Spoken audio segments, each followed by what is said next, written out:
This is One on One with Alex Kirsch, a podcast where I bring on one guest to talk about specific topics, whether they're political, social, economic, criminal, scientific, sports, or even entertainment. There are no tricks, and everything here is in good faith. Today's guest is a recurring guest, but I've reached out to him to talk about two specific topics. He is the host of the Red Line podcast, one of the best geopolitical podcasts out there, if I might say so myself. Let's welcome back to the Alex Kirsch Project, Michael Hilliard. It's always a pleasure, and you're always far too kind to me. Every time. It's a great podcast, though. I mean, I just listened to the most recent episode talking about the conflict between Armenia and Azerbaijan. But please go ahead and give yourself another introduction for those that are not aware of you. My name is Michael Hilliard. I host the Red Line, and I am also an analyst with a degree in economics, but mostly focusing on the armed forces of Central Asia and the former Soviet Union states. So if it ends in Stan, I've probably spent some time in it and done a bit of work on it. So it's a very niche bunch of knowledge base. And this is actually 100% true. He did tell me that at one point he actually took a date to Uzbekistan in the middle of a war conflict. It's like, okay. Yeah, my now wife has been to that country with me before, so no idea why she decided to stay with me after that one. But she has terrible taste. I'll put it that way.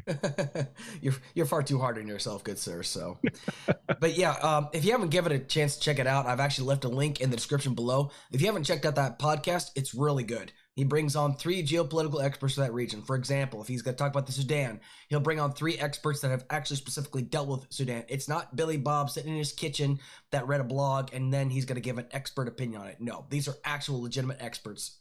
And this is he's my go-to when it comes down to geopolitics. So that's the reason why I definitely trust him above all else. So, but we weren't just going to talk about geopolitics today. We've got 2 topics to come up here because I reached out to him a while back. Say, do you know anybody that could possibly weigh in on the topics of isolationism for the United States specifically and foreign aid, right? Because if I've known that's talked to foreign aid, Michael is definitely the guy to talk to about it, right? Now, why did I talk about isolationism? Well, first things first, he's based on Australia. That country is an ally of ours. Any economic impact that might happen in the United States directly affects what happens to Australia and so on and so forth. If something bad happens to Australia, it can affect us as well. People have no idea just how connected we really are in this world. So we're going to start off with isolationism. Now, there's a reason why, excuse me, I came down with a cold, so I'm still recovering from it. The reason why I brought this up is because about 2 weeks ago, Destiny and Owen Schroyer had a debate. Now, I'm going to post a video link when I edit this video for later, just so everybody kind of gets some context. But I showed the video to Michael, where I showed the part where Owen Schroyer and Destiny were asked a question about isolationism. And Destiny gave the correct answer. That's the dumbest thing you could possibly ever do. But Owen's basically talking about how, isolationists, yes, we should become isolationists. We could definitely take care of ourselves. We have our own resources. So I'm going to play the dumb American and basically say, well, wait a second. So we're going to go ahead and just jump right into the question. So Michael, the United States right now is the mass exporter of oil as of right now. We are the leading exporter of oil right now. We are pumping millions of barrels per day. We have, lithium all over the place. I know because conspiracy theorists are out there saying that, they're controlling the hurricanes to go dig up the lithium in North Carolina. Yes, this is true. People are actually saying this crap. But we have our own resources, and we can actually build our own manufacturing. We can create jobs in this country. So why can't the United States just become an isolationist country? Well, in short, if you want to have a seat at the table, if you want to be in the conversation where they are negotiating how the terms of trade work in the entire world, you have to be at the table to have that conversation. Britain itself is finding this exact problem at the moment after Brexit, of having massive trade problems, jobs going away, things are getting worse, things are becoming more expensive because they pulled away from, integration into the European Union. Going isolationist for the United States is, for foreign policy terms, we can go foreign policy or economics first, but for foreign policy terms is a terrible, terrible, terrible decision. And what people don't tend to realize is, yes, at the very first thought, you might go, okay, well, pulling out, gives countries their own autonomy, but it actually just kind of hands power to other countries. I always the example I usually point to here is in Iraq, effectively when the US pulled down to their positions in the Kurdish areas, the Russians occupied those positions so quickly that the cokes in the fridge were still cold. Syria. Um, yeah. So yeah, it would be Kurdish Syria. Sorry, my bad. It's okay. I know So what you meant. I've been awake all night with a sick It's baby, okay. so it's been fun. But yes, this is a massive problem for the United States. You know, if they want to be isolationist, we haven't had a president who wants to do that in a very, very long time. That is going to make everything exponentially more chaotic for the next 4 years, because it won't be, you know, you won't be the European Union moving into that power vacuum. It'll be other countries we probably don't want to be, you know, calling the rules of the game at the table. Well, here's the thing, though. I mean, we've got our own problems here in the United States. Why should we worry about what happens in other countries? I mean, seriously. And obviously, I know that this is not the case, but I'm just playing the American that has no idea with what's going on in the world. But it's like we've got our own problems here in the United States, and people will make these arguments that we have our own problems. We've got our own homeless. We've got our own homeless veterans. Our streets are a mess. Our infrastructure is, while it's getting better because of the bipartisan infrastructure bill, we still have like cities that are crumbling, and like we still just need to fix like our own problems here. So why should we just continue to, you know, why can't we just cut ourselves off from the rest of the world and just focus upon ourselves? Well, again, in context, what the Americans spend on foreign aid is about 0.2% of GDP. It's very small. And on top of that, foreign aid can be a bit weird on what actually constitutes foreign aid, because a lot of foreign aid spending by the US is building a better highway that goes from the US run company mine to the US run company port, which to me doesn't sound, you know, it's not rice and it's not that kind of stuff. It's really just kind of helping a US company become more efficient with what they do. Now, again, I hear the claim of, okay, well, yes, we have people at home. Why can't we spend that money here? But that's only the one side of the equation. You know, right now the US gets, if you look around, sitting in your room listening to this, everything you're probably listening to this on was made somewhere else or is using parts or resources from somewhere else. And frankly, if you want to get everything made in the US or get everything, you know, produced in the US, be prepared to spend 8, 9, 10 times as much, which is only going to make all these consumption problems worse. I mean, yes, we have homeless, we have people who are homeless, but if the price of every single thing on the shelf goes up by 10 times, that's only going to make more homeless. It's not going to solve the problem. You know, it's like trying to, you know, it'd be almost like trying to get a haircut using chemo. it's you know, it would solve no problem. It would almost solve the problem, go way too far, and cause a huge amount of other problems at the same time. But, you know, I keep on seeing us like fund all these wars. Like, why are we funding the Ukraine Russia conflict? I mean, my goodness, we've got all these problems back here. I mean, why is this our problem? Why is Ukraine and Russia our problem exactly? Again, I'm playing the dumb American, just in case No, people are wondering. so effectively, the way the American consumption has gone up, and again, we live in it in a magical time and period in history where, again, I'm not going to sugarcoat it. There are terrible things going on at the moment, but for consumption wise, you know, you're buying a television that would be amazing just a few years ago. You're buying a ham sandwich that would cost, you know, $1 billion. You know, actually, take it back just a second. A bit rambly this morning. I think the best place to start this is to start with an economics experiment that was done a few years ago. Effectively, what this guy did is he bought a ham sandwich from the shop and went, okay, how much is it going to cost to make this ham sandwich if I don't rely on anyone else and I just do it myself? You know, I raise the pig, I raise the chickens, I get the eggs, I make the bread, I farm the lettuce, I do all the work myself. I am not going to trade with anybody. And it ends up actually costing about $1,400 to make this sandwich, because that's the beauty of trade, is you can take advantage of where it's cheaper to produce other things in other places, and it makes consumption cheaper. Now, the United States relies on, you know, very integrated supply chains, whether it, you know, people's jobs who rely on being able to export into Europe, or people's jobs who rely on getting components in from Taiwan and then manufacturing into something better in the United States, which will go to Mexico for a bit and then come back to the United States. These are all things that give Americans the standard of living they have. And if, frankly, we just let the world go to chaos, well, you know, that actually takes that away. You now have to go make that ham sandwich yourself from everything at scratch, which is going to cost you way, way more. Why Ukraine is important particularly is if we don't solve the Ukraine problem, and Putin was to get away with this and change the borders, which is something we haven't done. We don't change borders by aggression. since effectively 1945, apart from a few odd cases like Yugoslavia. We let that happen, it will give a giant green light to effectively what Azerbaijan, Algeria, Morocco, China, Taiwan, possibly the Koreas if you want to go down that road. All of these countries now feel that they can change their borders via aggression, and that will not only freak markets out, will not only break a lot of the supply chains that effectively have made our consumption as cheap as it is at the moment, but will just cause much more chaos and problems down the road. In fact, yeah, as we've been through before in this program, because foreign policy is such a slow moving beast, you don't kind of go make a decision, everything switches. You see, it's almost like driving a giant cruise ship. You make a decision today, it actually makes, it impacts about 3-4 years down the road.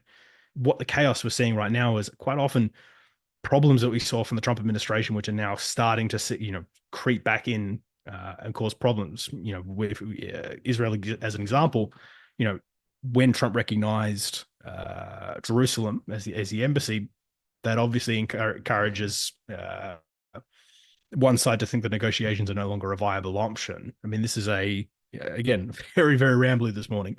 But generally, if we do not solve crises like Ukraine for frankly a very little amount of money for the United States, we are only opening ourselves up to the ending. This is a globalized system of trade that frankly has made consumption so much cheaper these days. Well, and this one actually is a genuine question though, because I remember in 2020 when the war between Azerbaijan and Armenia was going on. I was like, there's a war between Armenia and Azerbaijan going on, because it wasn't really capturing nationwide news. I mean, it wasn't exactly like grabbing at the headlines. Like there were some independent media outlets like yours as well that was actually covering this conflict. You actually had people on the ground discussing what was going on. But like conflicts like that, like do those actually have an impact on the global market essentially? Do they actually have an impact? Like if a small conflict, or should I say small conflict, I mean, it's like I think one of the guests talked about like there was a city in Armenia that had like a population of like what? Like it was like 50,000 people or something like that, and now it's like 50 or something like that because of the war. I think I could have got those numbers wrong, but because the conflict like that, like it was like the entire population has either been killed or displaced essentially.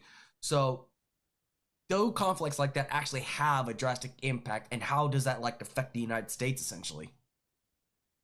Absolutely. And there are always going to be blowbacks and run effects from every conflict. Now, Nagorno-Karabakh and the Armenia conflict is a little bit different because it is, it's a bit of an oddity where it's technically all inside Armenia, or UN recognized Armenia, should I say?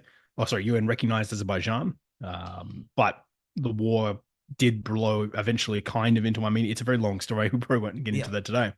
But even that effectively has changed all the trade dynamics of the Caucasus and the Middle East. And you watched today that even this instability, which again had been dormant for nearly 30 years, has made all pipeline infrastructure in the region avoid Armenia.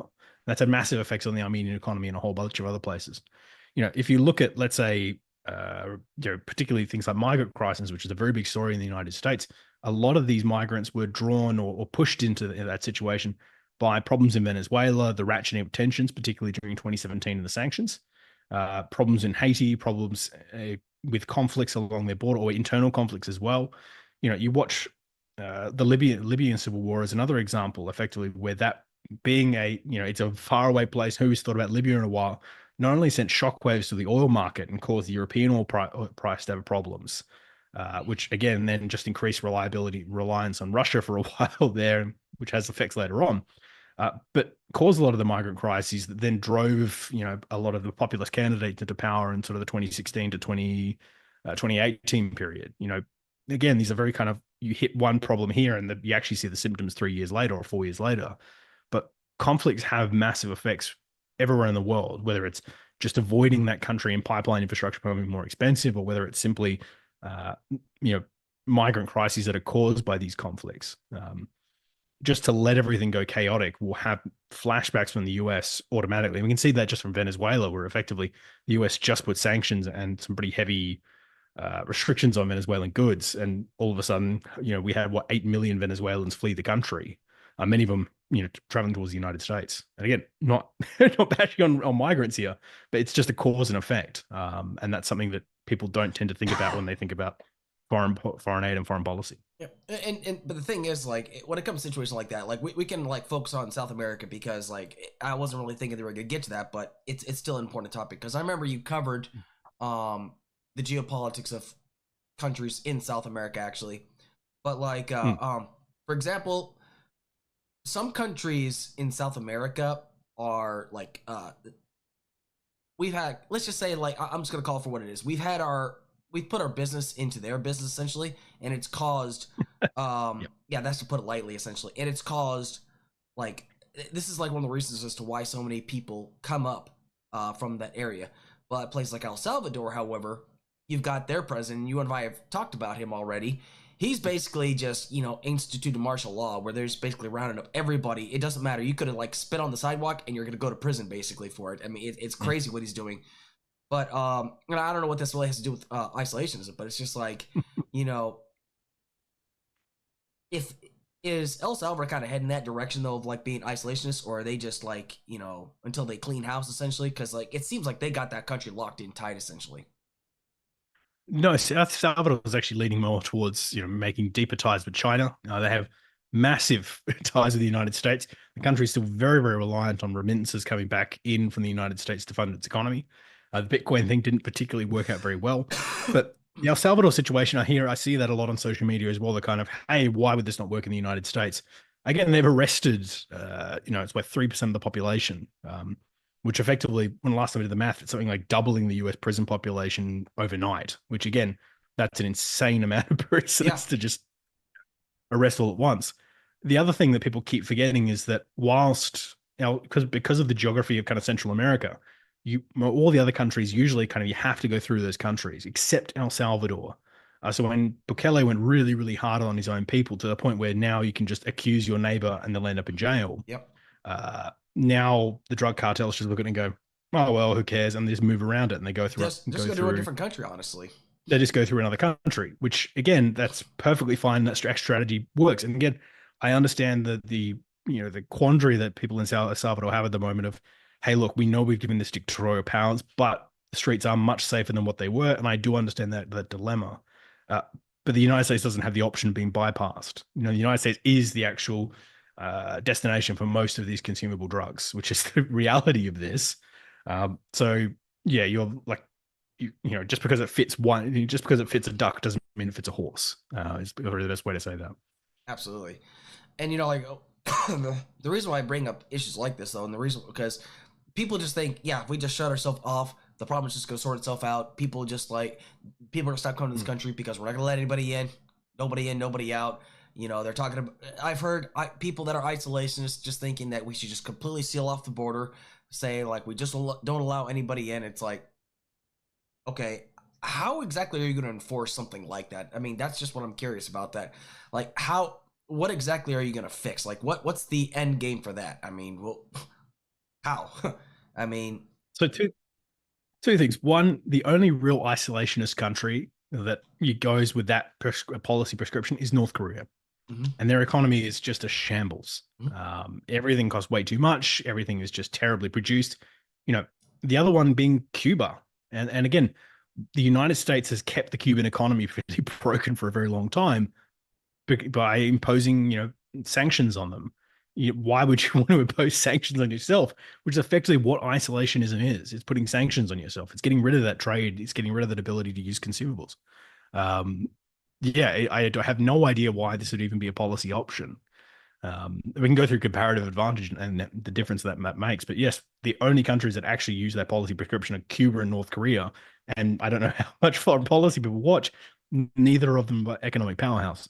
Yeah, but you'll always hear people say, "Oh, but over in North Korea, their streets are so clean." I was like, "Well, yeah, it's because nobody has a car. Only have like 10 people have a car in North Korea, and all the whole country for crying out loud." Let alone the fact that Their streets are so clean in the central district of Pyongyang. A lot of the areas in the rural places are quite dirty. I don't know what they're talking about. yeah. But so in the video that I was talking about earlier, with Owen Schroyer and Destiny, Owen Schroyer was talking about like how a lot of international companies have control of the ports, Is he right about that? Hmm. Is he right that like they have control over the ports, or is it like a mutual thing? Like we have control of ports like in Beijing, and then they've got control of ports in our parts of the country. I mean, does he have a point, or is he just completely is he fucked up like a football bat, basically? Again, I actually watched that whole video. It was very interesting to kind of watch. He's kind of right, but not really. I mean, there is true that foreign ownership of ports is actually quite a common thing. Ports are very, very expensive to do, and would often require a lot of capital to do so. So a lot of the time, particularly if you want to, let's say, automate a port, that's going to cost millions and millions, billions of dollars to do. And for a while now, China's been the one that says, "Hey, I've got a bunch of capital floating around, and I don't want to keep it in the Shanghai Stock Exchange, so I'm just going to invest it wherever I can." A port is a pretty good long-term investment most of the time. Does that mean that they can actually control what comes in and out of the port? Not really. No. I mean, ports usually are, not first come, first serve, but pretty close to first come, first serve. There are licenses, there are agreements. These are massive, massive multinational companies working out of these ports. If you are, let's say, working with DB World, which is a Dubai-based company, you are probably having containers coming in from, 100 countries every time you unload that port. Who owns the port makes very little difference. It's more, if it were China, that's one thing. If it were, Ronald McDonald, that would be another thing. It really doesn't matter that much on who owns the port. It's mostly just who capital puts it in. If someone develops a port, that's a little bit different. And again, this is kind of where a kernel of truth is blown up into something bigger. So if you look at something like the Chinese who have funded ports in Guada, places in Cambodia, places in Myanmar, yes, some of those ports technically could be retrofitted for naval operations. It's a possibility. I don't think they probably would, not anytime soon. But that's a little more scary. But what Owen was talking about with the United States ports and the port strike workers is completely different. He's equating what is effectively, hey, we're looking for investors. Oh, here's some money because I have capital lying around and I don't want to keep it in China. To workers who are going, hey, we've watched the profits go up by 10 times and our pay hasn't gone up at all. We'd like some pay increase, please. I mean, there are two completely different stories that somehow were merged into this one thought. And I don't think he really understands like the story of like why they went on strike. But the thing is, fortunately, the strike only lasted like what 2 days, if that, because they were able to come to a general consensus. From what I understand, some people are trying to give Ron DeSantis credit for that, but actually the people that gave credit was Pete Buttigieg, Secretary of Transportation. Yeah. But he didn't brag about it, though. He just said, hey, I'm so glad that this came to a resolution. I was glad to see they came to a resolution because that was really threatening to, because working in logistics, I can tell you that if logistics stopped working for like about 3 days, the entire country would come to a freeze. And people don't realize like how vital, like that's why it's important for us to make sure that we take care of employees and shit like that. But anyway, I'm digressing though. So I think we've kind of really hit on the isolationism. But let's get into the real meat and potatoes. Foreign aid. I see all the time on social media. I already kind of asked this question earlier. Why do we continue to give foreign aid to other countries? They always say things like, oh, foreign aid. Oh my God, we're giving foreign aid to this country. When did we get foreign aid from other countries? I mean, come on, we give aid to countries that have natural disasters. When did we get aid for natural disasters? I try to explain to them, but it's like, it's going in one ear and out the other. And like, it's absolute insanity. And I try to explain to them, it's like, listen, foreign aid is a different budget, all right? And guess who controls the budget? Guess who controls the purse of the economy? Congress. They're the ones that make these approvals, but nobody wants to listen to that shit, right? But you've explained to me what foreign aid is. So, in simplest terms, what is foreign aid and why is it important that we contribute foreign aid, essentially, in simplest terms? I do find this foreign aid in the United States a very odd conversation because it's the largest recipient of US foreign aid is Israel by a long way. It's not even close. Yet the guys who are the most pro-Israel are the ones also talking about foreign aid, which again, very funny to me. Foreign aid again is a way of either improving things for US businesses in the area or buying favors or frankly just actually starting good relations. Because again, if you want to be at the table that is making the decision, you have to sometimes buy your way onto that table. If you are if you look at what the US is actually spending, again, 0.2% of GDP, uh, it bought them a massive amount of goodwill around the world. It's bought them a massive amount of favors. It allows them to have decisions. As a classic example, the US spent, a couple of $100 million in Tajikistan back during the war on terror. It was almost nothing. It was chump change to the United States. But when the war on terror happens and they need to effectively go and use bases, or hey, we need an emergency airstrip that we can use when we need to, yes, the conversation can happen because the relations are already there. They're already pre-established. People already have a somewhat positive opinion. And again, a lot of foreign aid is very cheap to do and actually has great effects. It's insane to me. You go places like Georgia, places, Ukraine's obviously a different example, but Georgia, Tajikistan is another one, Armenia as well, where you see like USAID stickers on bins. And that's just such a little thing that, it probably costs the US $10 to do. But now there's probably thousands of people saying, hey, the US is here and the US is supporting this country. That's a huge amount of goodwill to be buying for a very little amount of money. And people go, okay, well, we could be spending that money on homeless veterans or whatever the word of the day is. But it's buying the conversations and getting the US at the table. So when things happen and things go wrong, they can have massive blowbacks in the US economy. They can buffer them. When the US, let's say, wants to talk to other countries about surging their oil price or surging their oil production, so it counteracts when Saudi Arabia or Russia try to jack up the price of the United States without actually investing and keeping in good relations. Why would those countries help the United States? By helping them, the US can effectively change the conversation, can reset things, and actually call favors in without having to use the stick all the time. And all of this for 0.2% of GDP, which is, again, that's a very small amount of money in the grand scheme of things.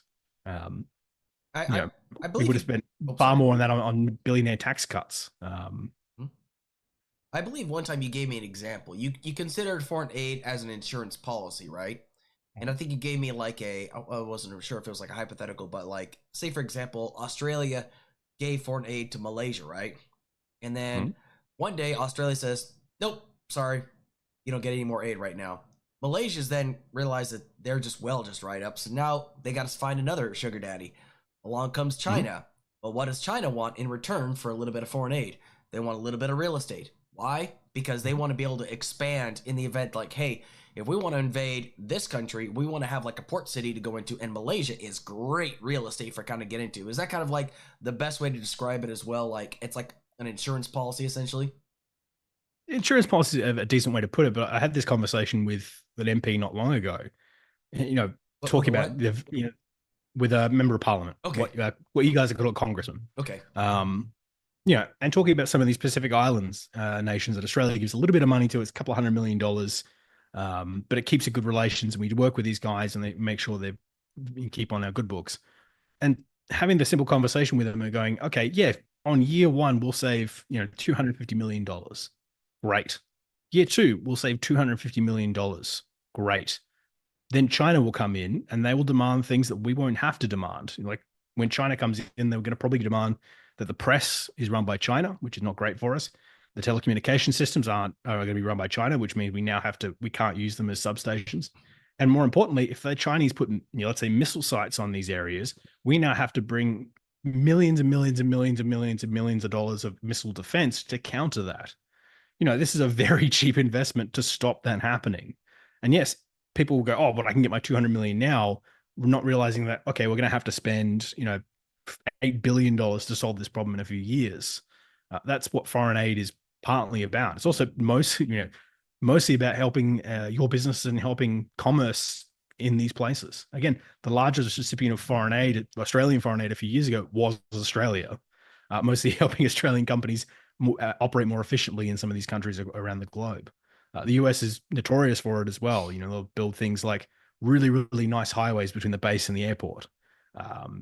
Foreign aid is we think about it as kind of rice and food and that kind of stuff. It's quite often roads, rail, or building infrastructure that will either A, make sure we have good reputation in the area and we can have those conversations, and B, enough money that if it's in some cases, hey, behave yourself, we're going to keep giving you $200 million a year, but the moment you misbehave or you let China in or you do whatever you want to do, we'll take that $200 million away.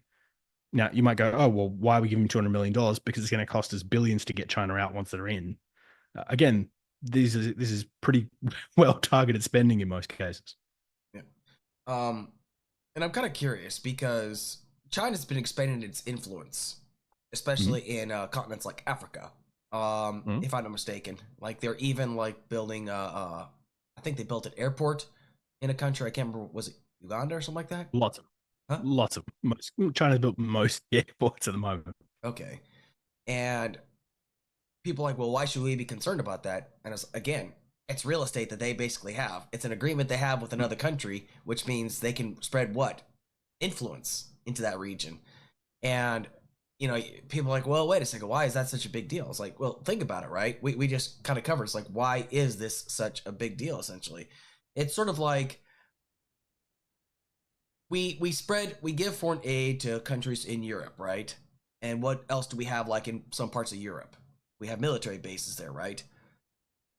And why is that important? Well, just in the event that, like, say, for example, if Russia starts to get a little froggy and they want to go attack a NATO ally, I'm not saying they would, but if that in case was to happen, we could basically be like, I wouldn't say a speed bump, but we could basically, because the quickest deploying force right now is the 82nd Airborne. Everybody knows this. That's their main purpose.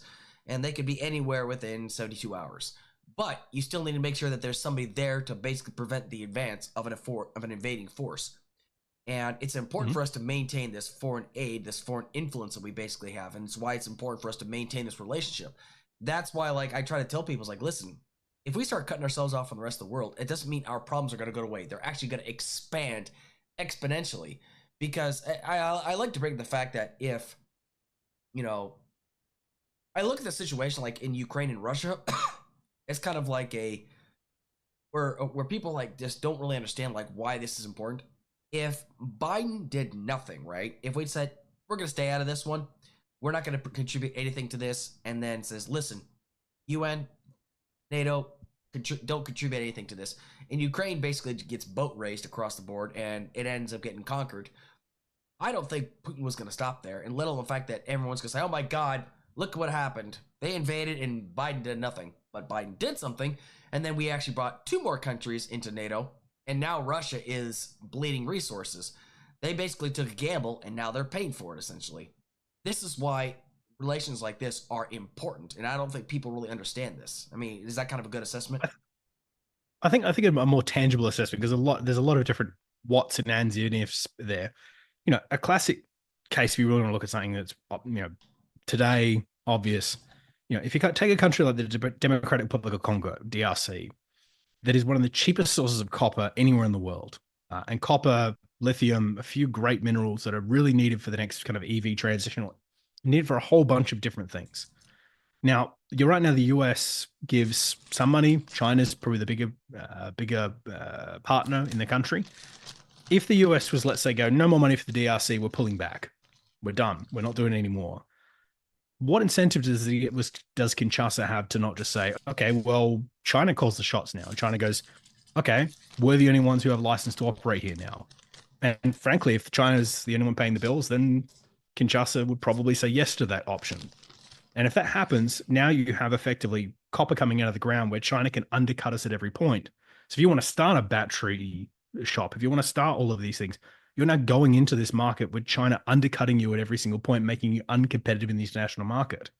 You're saving effectively, a couple of $100 million, bits and pieces, little chump change here and there. But you're now giving China complete control of an industry that they can jack up the price and pass it on to the American consumer. Uh, Again, this is why it's very important to make sure we're at the table, because if we're not at the table, then other people will make the rules that then we have to follow. I cannot stress that enough on how important it is that the US should be, if they want to be making things better for the United States, they should be at the table making decisions for the United States. Which is so funny because, Secretary Buttigieg actually went before Congress, and when they were talking Hmm. about, you know, EVs and cars and stuff like that, he was very specific talking about, is like, listen, either we control the market, either we build these cars, or China will. Hmm. And people don't understand like how vital that really is, because Whether people realize it or not, I mean, listen, I don't have an EV at this point. I probably won't have one for quite some time because, we've got horses. But little in fact, I live on a dirt road and I live in the country. So I don't really have much of a use for a car right now. I don't really have a place to plug in for an EV essentially. But that doesn't mean I won't buy one eventually because these are the vehicles of the future. Yes, I get it. EVs, they catch on fire, they burn, stuff like that, so do gas cars. It's there's no perfect scenario to it. But the thing is, like, the technology is there. It's gonna get better. It's gonna get progressively better. And someday, not in the near future, maybe gas cars are gonna get slowly but surely phased out. Maybe in the next 100 years. I don't know. I can't see the future. But that market is coming. And people don't realize that. They think we're just out here to give the earth a hug. No, this is the way of the future. There are countries out there that are developing like alternative means of energy consumption and means of cars to travel. And what does that require? Copper, lithium, all these other rare earth minerals. I mean, you've covered rare earth minerals pretty significantly too. Yeah, again, EVs aren't for everyone. Again, I think a lot of people kind of, I live in a rural farm and I don't need EVs. Yeah, that's perfectly reasonable. For the same reason you have horses. I live in the city. I probably have no need for horses here. They're designed to take what the majority of consumer trips are, which are, people traveling less than 10 kilometers from their house to work and they come home after work. That's what the majority of people's car trips are. And it's where the majority of people who actually have cars are. The United States is a very car-heavy, car-centric place compared to most. Yeah. We don't expect everyone to transition to EVs, and there is a few tipping points we need to hit. So one of them is we need to solve some of the bottlenecks in the production chain. The other one is to get the new price below the sort of 30,000 US mark, because the 30,000 US mark means we actually get this used price down to around the 7,000 US mark, and that's about the price where consumers go, yeah, okay, it makes financial sense. It's not extra to go, buy that versus a combustion engine. You're also seeing a world where the price of fuel is only going up, but the price of energy is going down. I know people's energy bills seem like they're going higher, but a lot of that is actually because the energy companies are either gouging or desperate to just repair infrastructure that was built in the 1950s and 60s. If the energy price keeps going down, particularly with the use of renewables, because frankly, if you're using solar, there's very little input cost at that point. You're now going to have the price of EVs go down, and that will eventually come in and become a much larger and larger section of the market. And yes, if the US doesn't want to make EVs, China is going to make EVs.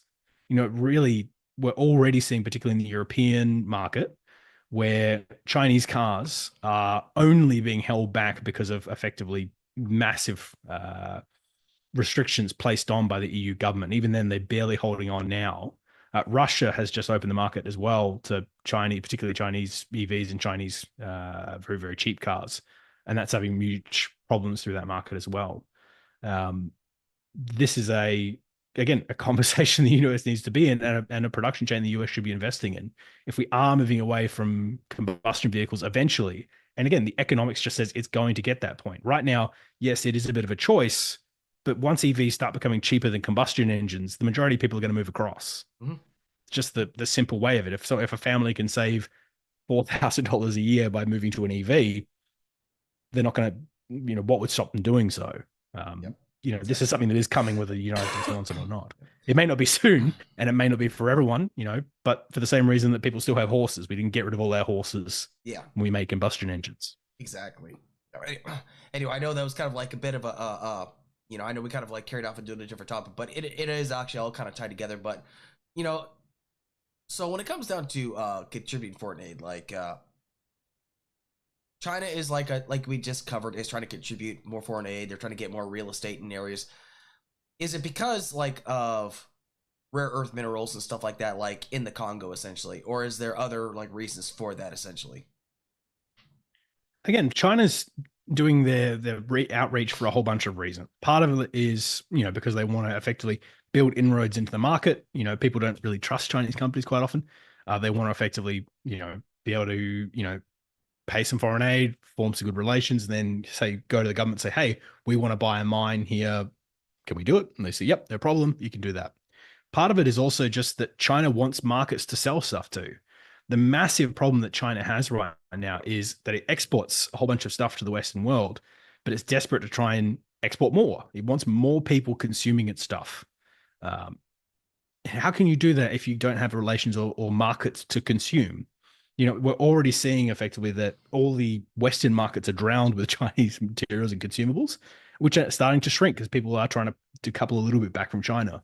So they're trying to form relations with a lot of Africa, a lot of South Asia, South America as well, trying to sell consumables to them and form markets that will buy Chinese goods. Because again, as any business owner will tell you, if I can sell, stuff to my local area, that's great. But if I can sell local area and to somewhere else as well, I'm now just making more money, which means I pay my staff more, which means a whole bunch of different things in the economy. This is pretty simple stuff. If I was to walk up to your next door neighbor, Alex, and say, would you like to buy this hot dog I made? They probably, think I'm a bit of a weirdo. But if I came to your door and said, hey, do you want to buy this hot dog? Yeah, oh, Michael, I know you. I trust you. Sounds good. Come on in. Yes, I'll buy your hot dog. It's super weird. Why are you in the United States at the moment? But again, just gives you an idea of why you would, keep these good relations with these countries to make sure that you can sell into the consumer market. And then when there are discussions about trade and tariffs and all these kind of fun bits, those countries aren't going to go out of their way to hurt you because they know you're a good person. They know you're there to help and they know that you can provide assistance. One of the biggest things I've always lobbied for and I've pushed with and I've got legislation through, I've worked on policy committees that got it done over here are things like disaster relief packages that, it doesn't cost Australia a lot of money when a tsunami comes in and hurts a little Pacific Island nation for us to go send a couple of planes out there full of soldiers and effectively give them medicine and some food and some rice and some radios and just help them get through those first couple of days. All in all, doesn't actually cost us that much, but there is something amazing and something that just sticks in people's mind about when the disaster came, there was an Australian soldier there with, Australian armbands helping you and giving you food, power, water, and electricity. That's just, I could spend $1 billion in advertising and I couldn't buy that amount of PR. And that's the beauty of where foreign aid can be. It's often targeted, it hits the right places, and it buys stuff that advertising just can't. I mean, anyone in the United States in election years knows advertising won't change your mind like a giant big thing like, Australians rocking up with rice in the middle of a disaster will. Absolutely. And I find that like great. I didn't really want to go on this topic, but you mentioned tariffs, right? Mm-hmm. People that I don't think really have any idea, especially a certain person that's running for president that likes to wear orange makeup. He has no idea. Like, even I barely know what tariffs are, basically. So, do you think he kind of like weigh in? Is like when he's talking about like raising the price of like putting big old tariffs on all these different countries? Like, who does that actually hurt? Does it hurt the consumer or does it hurt the person that's sending us the product? The American consumer is the one who pays for tariffs. It's again a bonkers thing to do. And again, a lot of people. So we'll take you through what a tariff is, and we'll put the big argument that keeps coming up on this one. A tariff is effectively, let's say, if I want to buy a loaf of bread from France, if I put a tariff of 20% on, even if the French price was, let's say, a dollar, and the American price was $1.10, by putting that tariff on, it means that by the time I actually get to the shelf, it's $1.20 from the French and $1.10 from the Americans. So people go, well, the Americans are now cheaper. I'll buy the American good. That's the theory behind tariffs. In practice, though, what actually happens is either A, the other markets buy up, and B, there's shortages in the American market, and C, people just pay more for stuff. Because again, that bread example only works when there's an American example ready to go. If you, let's say, take a microwave as a sake of the argument, if I'm just going to slap a 20% increase on that price, okay, my microwaves just became 20% more, which makes it, or even if you were to create them. So let's say China, can make a microwave for $10. By the time, even if you were to go pay the millions of dollars, which companies aren't going to do, they're just going to wait it out, and put a microwave on the consumer shelf, it's going to be probably, take the argument $40, $50, which means they're not going to get bought anyway. So now effectively the price has just gone up to import this microwave and there's no American product there to replace it. So you've just effectively supercharged the inflation problem for nothing. We don't get much back from this at all. On top of that, the shortages will cause people to effectively go, okay, rather than, like the American car industry at the moment, where you build parts of it in Mexico and you build parts of it in the United States, they go, this is just too expensive to do the United States. We just had all of our costs go up by 20%. Let's just build the whole thing in Mexico because it's tariffs now. It's too much. You've, again, just taken away a bunch of American jobs there as well. The pushback that I always see on this is, oh, yes, but Trump put tariffs on steel and, that worked. Steel was actually probably more because a lot of steel mills are in very, very marginal districts. And the steel workers have a pretty powerful union. So it was very happy to keep them on side. And yes, it probably did cost the American economy a little bit, but Biden kept him in, for probably similar political reasons. But steel's also a good that can be made into a whole bunch of different things and has some national security implications as well. When you have something like bread, that example makes sense. If the bread can be made and it's about the right price, yeah, perfect, fine. Steel makes sense because it's a very expensive good to ship as well. Perfectly reasonable. Then when you get to 20% tariffs on everything, microwaves, electronics, consumables, that is the horrifying idea where you're just adding a 20% cost overnight. And again, why are no other countries doing this? Should be the question. Yep. And just like a little interesting factoid, I actually found out that when my wife and I bought our apartment, or not bought, but when we first got into our apartment, we wanted, because like we lived in an RV park by choice, we had to get, we used quarters to do our laundry. It's like $1.25 for wash, $1.25 for dry. That added up after a while. Well, anyway, long story short, it was 2019 and we finally got into an apartment, so we needed to get laundry machines. Come to find out that laundry machines, because of Trump's tariffs, actually cost about $150 more. I was like, you have got to be kidding me. Found out that it was because of these tariffs, let alone the fact that Trump's tariffs actually also affected farmers. People don't realize this. Like, they actually had to do an entire bailout for farmers because, what was it? Soybeans, I think it was, actually hurt them when we were doing business with China. So, like, this concept of trade wars is just, like, here's the thing. Economy is not my strong suit, but, like, when I looked into it, like, the proof was in the pudding. But, again, no one. Again, when I was just talking that, I was talking about just tariffs by themselves are a terrible idea. And again, that doesn't even account for the obvious response that is going to happen, which is that other countries will tariff the United States, which is just going to draw people away from the United States. Again, so any business in the United States who sells things on the international market is just made it way more difficult for themselves. You look at, Brexit, you look at all that's been there's been a basket case for the United Kingdom. And instead of bringing jobs back, it just saw so many businesses go, the UK is not worth the headache that this market is now. We're just going to put our put our headquarters in Brussels or in France or in Germany or in Spain. We're not going to bother with Britain anymore. Again, you're exactly right with the washing machines. It costs you more because there isn't a replacement good. And that's where people don't think about the next step, which is, okay, is there going to be an American product to replace that? Steel, yep, it's doable.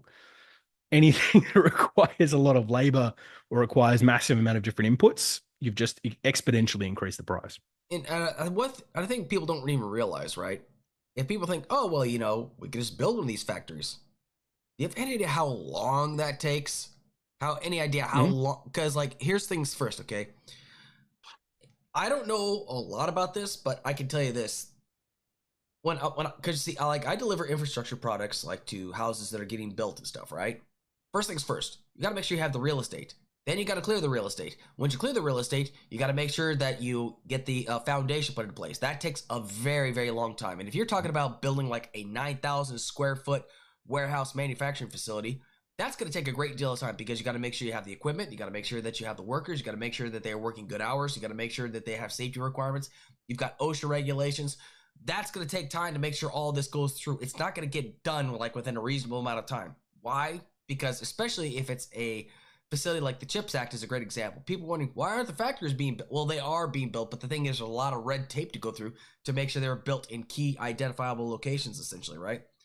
So you're looking at you're looking at about a year. I was going to say, it's way more than a year. More than a year, maybe even but But I'll just pitch you on this for a second. Think about this for let's take our microwave as an example. Let's say Trump goes way further with this and says 150% tariff that actually makes it, American microwave costs $50. Now the Chinese microwave also costs $50. If you're an investor and I come to you and goes, let's start a microwave factory because Trump put these tariffs in, you need to put millions of dollars out of money to start the microwave factory, to get the production chain, to secure your inputs, to train up your labor force, to get everything going. And then you might get to the market and you might be competitive with China, to which it probably won't be. Also, while your economy is absolutely screaming, and we know Trump will probably, I would imagine him, if this gets as bad as it's probably going to get, would get rid of the tariffs before just riding it out to the end. mm-hmm. So why would any investor want to put millions of dollars in when the moment these tariffs would come off, their business is nowhere near competitive? Because if the tariffs come off, now they're smelling microwaves at $50 that are already in the market at 10. No investor would put their money in for this. Mm-hmm. So it's not going to get solved on that end. Especially considering the fact that, if you've got all these other microwaves that are being built by, China, Taiwan, what have you and stuff, and then you try to build like a brand new microwave, nobody knows this product. How do they know that this thing's not going to explode, essentially? Hey, look at that. I know that product. I'm going to use that product. I'm going to keep using that product. Why? Because I know it works. I know and I got reviews, all this. This brand new one, well, I mean, it seems kind of like a silly comparison, but it's true, though. And, it's just, and I feel like this all does kind of, in a way, tie together. It's just like, why would you switch to another system if you've already got something good going on, essentially? Like, why should you switch? We can get called sugar daddy or something like that, but it's just like, why would you want to give something like that up? Because you know that you've already got a good thing going on, but yet you want to change this up. I still want to hear a reason as to why, but the only excuse is because, it's because we got to take care of our issues back at home. Okay, well, that's a different kind of funding. Again, that's controlled by Congress. And I remember certain people flipping out about the $1.5 trillion infrastructure bill. And they're like, well, where's all these infrastructure projects? Well, I see them all the time. I see them on the road every single day. Well, in fact, there's over 60,000 projects being done. But these things take time. But people don't understand these things. I mean, I would much rather, and we're still way behind. We don't have a high-speed rail system in this country. But yet, you say you want to invest in our country, but yet you're upset about us investing in our country. It doesn't make any sense. Yeah, I mean, this is, there's two parts of this story. The infrastructure stuff is some of the best spending you can do, because not only does it hire a bunch of the workers that you really do need to get jobs for, construction workers, guys, who are feeding the construction workers, the local bars, those kind of guys. When you just build money and put a highway there, you're actually employing a lot of people in that area. Yep.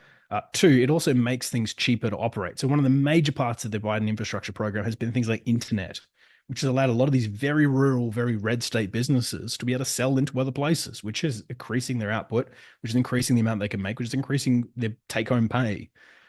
Infrastructure also just, it's a good thing to usually invest in. It makes lives better, it improves roads, it improves rail. It is the classic go-to, 101 economics that you want to be spending on if you want to inject money into the economy rather than just throwing it out the window. Mm-hmm. When it comes to the, why do people want to do tariffs? Why do people want to, go down this road? I do kind of get it. Right now, the majority of the American economy isn't working for a lot of people. They are, a lot of the older, unskilled workforce is finding it harder to compete. And they look back at a time and go, oh, well, we can just go back to that. Not really. You would have to either revert the entire world back to that system, because everybody is enjoying that at the moment, which you're not going to do. Or B, you're looking at the wrong end of the stick. Again, you look at one of my favorite graphs, one of my favorite subreddits used to exist was graphs where you can tell Reagan was president. And you watch this effectively, what used to happen is the amount of pay and the amount of output was roughly very correlatory the whole way until about 1983, where pay increases slightly, but corporate profits goes like this. Mm-hmm. And that's what the problem has been, is we've made massive output increases. The US is producing more than it has ever produced before for a whole bunch of industries. And yet less people are being employed, less people are being trained, less people are doing stuff. And that's the problem. how other countries are solving this. For instance, one of the major policies of the current Australian government was to go, okay, we understand this, and a lot of these industries aren't going to come back because even if we were to pump $10 billion into building a new car factory, we're not going to be competitive on the international market due to Australian wages. So instead, we're going to make training much more accessible, make training free, get everyone reskilled to things that you need to be doing, and make it as easy as possible. We will hold your hand. We will pay you to get trained and retrained to do other things.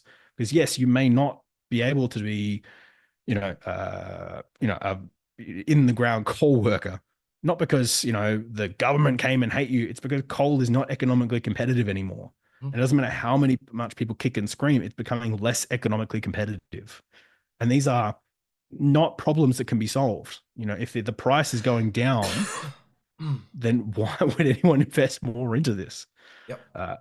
People are worried about that issue. I get that it's frustrating and it seems like it's an easy fix when you go, oh, well, we'll just tariff, things become more expensive and more jobs will be hired here. No, things actually get better with things like building out port infrastructure, building out rail, building out roads, so that your metal shop factory in the middle of, Tennessee, for instance, can actually get their stuff to port because they might be competitive on the international market at that point. You might not sell more in the United States, but you'll sell more United States goods elsewhere. This is the actual solution to the problem, and yet it's not quite understood by, I think, a lot of people today. And I really do think that a lot of that has to do with the American education system.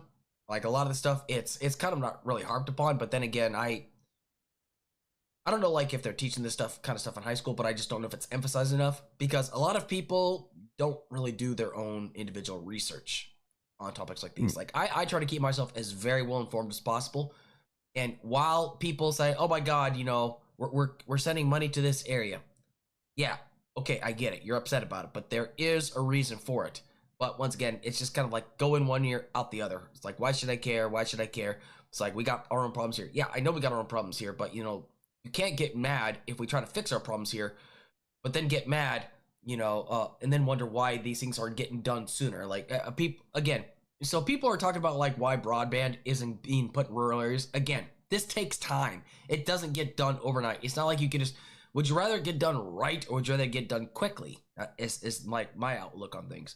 But it's broadband's a really, really interesting one as well. Broadband has a huge amount of other problems, but it's incredibly expensive for what the government is spending so much money to get broadband out to the rural areas. Because whilst in, let's say, whilst in New York City, you can run, let's say, I don't know, a couple hundred meters of copper, and there will be enough people using that copper to make a huge profit on it. There's a huge amount of internet users all using that copper because it's a real dense area. Yep. When it's rural, if you want to go from one farmstead to the other farmstead, you might have to make, kilometers of copper for one customer. So they can't use profit. If it was completely free market like people are calling for, then no one in the rural areas would ever actually have internet. Yeah. Because it actually costs the government to do that, because the government has gone, we're not going to leave these people behind. We're not going to let them just suffer in the free market. We're going to spend government money to make sure they have access to the internet, because we know that is a massive game changer for education, for business, for commerce, for everything, out of their own pockets. And yes, it's expensive, and yes, it takes time. But the people complaining about it are the same people who are being spent millions of dollars more because they aren't a profitable market. You can't rely on the free market to get copper, internet run out to these places. Yeah, because all the internet options out here, and I know, and we'll be getting ready to wrap up here shortly. Like all the internet places out here are terrible. It is absolutely atrociously bad. Like the internet that I had when we first moved out here was DSL. That's how bad it was. Like back in the day, DSL was amazing. But now it's absolutely atrociously bad. But that's the best they can do, especially for areas like this. Now, the funny part is that, now we use Starlink. Yes, that Starlink. Yeah, I get it. I'm not a fan of Elon Musk either, but it's giving me the internet that I need. But, until we get broadband in here, this is what's going to have to do. But, like my whole point is like infrastructure is one of my favorite topics, aside from like other things. But it's just, I really do think that people need to understand that projects like these take time. But just because you're upset, and people can be upset about like, oh my God, we're taking care of other countries that don't give a shit about us, but we got all these other issues back home. Okay, well, that's something you can write your congressman or congresswoman about. But this process the process we have right now are in place for a reason, and they have fared us very, very well. But I just think I think like one of the main sources, and I hate to say this because I use it all the time, is social media. Social media has really made us dumber as a whole because people are just, it's just like, I wouldn't say like boy who cried wolf, but it's like, what's a good analogy for this? It's just they see the problem, but they don't really give out a solution to this problem. They just think, oh yeah, well, just stop giving foreign aid and the problems will go away, and then we'll be able to sort ourselves out. Let's take care of our country first, and then we can take care of other countries next. It's like, well, by then it's too late then, because again, like if, like I'm pretty sure, I don't know if like any European country we give foreign aid to is just gonna reach out to like China right away, but like they might reach out to somebody, and then when we try to come back to us like, hey, you want some money back? It's like, nah, we're good right now. Again, a lot of the foreign aid that we give to Europe is very different to the foreign aid we give to other countries. Mm-hmm. When Australia gives foreign aid to a Pacific Island nation, it's things like making sure they have a news station that functions independently, Mm-hmm. making sure that the water functions, the power functions, they have telecommunication infrastructure. Mm-hmm. When we're giving foreign aid to, sake of the argument, I'd actually Australia didn't give any foreign aid to most European nations, but if we were, it would probably be things like, hey, we're going to give you grants at a university because you're doing similar research that Australia is doing. And we would love you to do an exchange with Australian students. Again, foreign aid can be almost anything. Mm-hmm. And again, the next time you hear someone ask, we should cut foreign aid budget, you go, fantastic, are we defunding Israel? Because again, they're the largest recipient of US foreign aid. And again, it's the same exact people who call for the end of foreign aid. We're also calling for more funding for Israel. So again, if you don't like Israel, then that's a whole different conversation. But again, I just find it funny that it's the same people calling for both. Yeah. Again, I just think like once again, it's social media. People are just like making these comments without doing any research about these topics. And I used to be guilty of this too, but now I try to keep myself as well informed as possible about this. But like if you were just like came across somebody that just said, well, listen, I don't care anymore. I don't want to contribute to this stuff anymore. My tax dollars, I don't want my tax dollars to go towards like some conflict that I don't want to take care of or something like that. Like this is bullshit. I don't want to keep giving money, stuff like this. I don't care anymore. Like, what would be your answer to that essentially? Take Israel out of the equation. Let's say Israel's not part of the equation. Like, what would be your answer to them essentially? There is one comic strip that has had more impact on my way of thinking than any other in the world. And it's from a few years ago, and it's this guy at a laptop going, look, honey, I discovered something that all the world's scientists and economists missed. And that absolutely just hits the spot of what I'm talking about here, where generally my rule of thumb is if all the smart people seem to be doing something, maybe they know something I don't.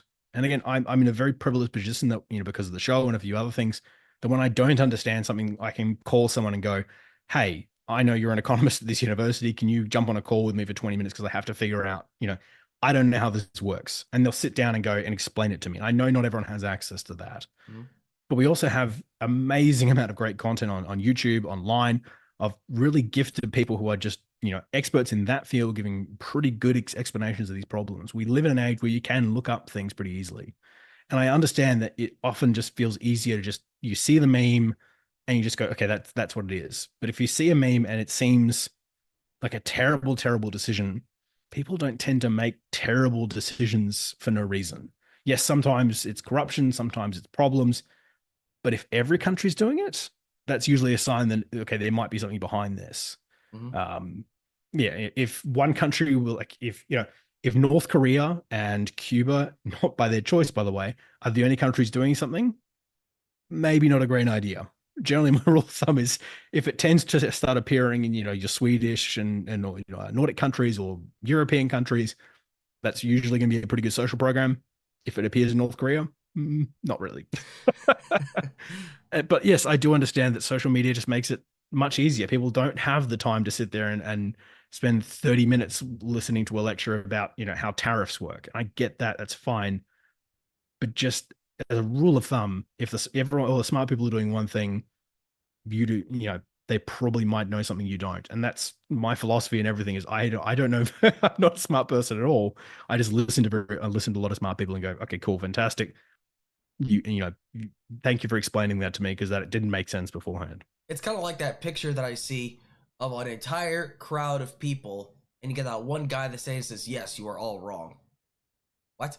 Mm. Like, I see that all the time. Like anytime I ask people, it's like, okay, so what's your source? It's like, well, I do my own research. It's like, okay, so what are your sources? Oh, well, I just do my own independent sources research. It's okay. Well, I got this source, I got this source, I got this source, this source. I got these people. They specialize in this region. You're telling me that they are wrong? Yes, they are wrong. Okay, based upon what? Oh, well, just because I read something. I was like, read something from whom? It's just it's mind-boggling to me. I mean, the world is a very complex place, but for some reason, it's just the simplest answer just doesn't satisfy people sometimes. And like some people don't like it when you have to explain things in detail. Like, man, you didn't have to write a book. It's like, well, this is a very complex issue. It's not like I can't answer it so simplistic. There's a reason as to why we do these things. And I'm not a smart guy either. I'm willing to admit that as well. But I try to pride myself on actually when I need a geopolitics question, I come and ask you. And if you don't know the answer, it's like, well, I'll get back to you on that. It's just that's the best part of learning. Like, knowledge is knowing that you don't know everything. That's like the best thing I can come up with, is knowing that you don't know everything is the best way to put about it. 100%. It's why, on the Red Line team, we've made sure to not just have a bunch of poli-sci guys. We've got finance guys and cybersecurity guys and, defense guys and economists and all these different professions, because people are going to have different abilities and different ways of reading stuff. Things like, particularly during the pandemic, I'm not medically trained. I'm not very good at reading medical studies. I understand the terms. I understand some of it. But generally, I had to go talk to guys who are in the medical field and go, hey, am I reading this right? And they go, yeah, you're almost there. But this word here in the context would mean this. I go, okay, why did no one explain that to me? That completely changes what I'm looking at here. And again, people shouldn't be expected to know everything, but you can always ask. And what, again, boggles my mind is we live in this amazing time where there is a Library of Alexandria out there, and also just professors are accessible. I'm always genuinely shocked every time I just email an author of a book or an author of a study and say, hey, just read your study. I don't understand this. And then within 2 days, you get this like essay back because people like talking about their specialty subject. My wife is sick of hearing me talk about Central Asian, defense tactics. But when people message me about that, I tend to love to talk about it. So yeah, we live in an amazing time. I get that it is harder to do and people have not as much time on their plates, but you can always be better. And if you think, you know everything, yeah, you don't. Again, the smartest people I ever know and I ever meet always give me answers which are, from what we understand, this is the answer. And if they don't know the answer, all the smartest people I know will usually get back to me with let me get back to you in 48 hours with the answer to that. I'm pretty sure it's this. Here's what I'd imagine it would be. Let me double confirm that with you. And that's a great answer. It's not satisfying, but it's a great answer. And they usually get back to me with a fact-checked, worked on, really lengthy piece. Oh, not a fact check. Oh my God, not a fact check. Oh geez, the dreaded fact check. I don't know why how did that become a bad word in politics these days? That boggles my mind. I really wish I'd answered that. So anyway, so I gotta get ready to go to bed soon. So Michael, thank you so much for spending this hour talk with me on these two issues. And I always appreciate your time, and I always appreciate the conversations we have because I feel like I always learn something from them. Again, it's an absolute pleasure to have be on again. Sorry, I'm so rambly today. I have a sick child, so I've been. This is the very end of an all-nighter for me, so it's been a very long day. But nothing I like more than after being away for 36 hours is talking about economics and tariffs. That's I'm one of the only people who actually enjoyed that. Yep. Well, again, I always appreciate your time because, I know you've got a very, very big schedule. Being a geopolitics expert, the world is always on fire, so there's always something to talk about regarding that. But you and I are always going to stay in contact. Like, hey, what do you tell about this situation? So, but yeah. Anyway, we're probably going to be in contact with the election, regardless of who wins or loses. You and I will be in contact, and for better or for worse. So, of course, it's gonna be a very odd couple of days. So, very, very heaven help whatever happens. So anyway, but be sure to check out Michael just every 2 weeks, or as they say, every fortnight. They just did a recent episode talking about Armenia and Azerbaijan, and the next episode will be coming out what day? Oh, actually, I think we're depending on a meeting I have this afternoon. Actually, we'll either release it next week or the week after, because we're doing the next part of our Armed Forces of Central Asia series. So All right. we're tying in a few things and trying to work around my insane schedule at the moment is a bit of a pain for everyone. So absolutely. I apologizing to the rest of the team. Yeah, absolutely. But yeah, I left a link in the description below. Just go give it a click and give it a listen. You can also find him on TikTok as well. You can find him on social media, on Twitter. That description is also in the description below. So, Michael, once again, thank you so much, and I hope you have a great day. It's always a pleasure. Thanks for having me on. Thank you.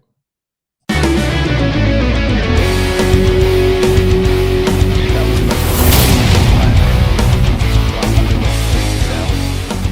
was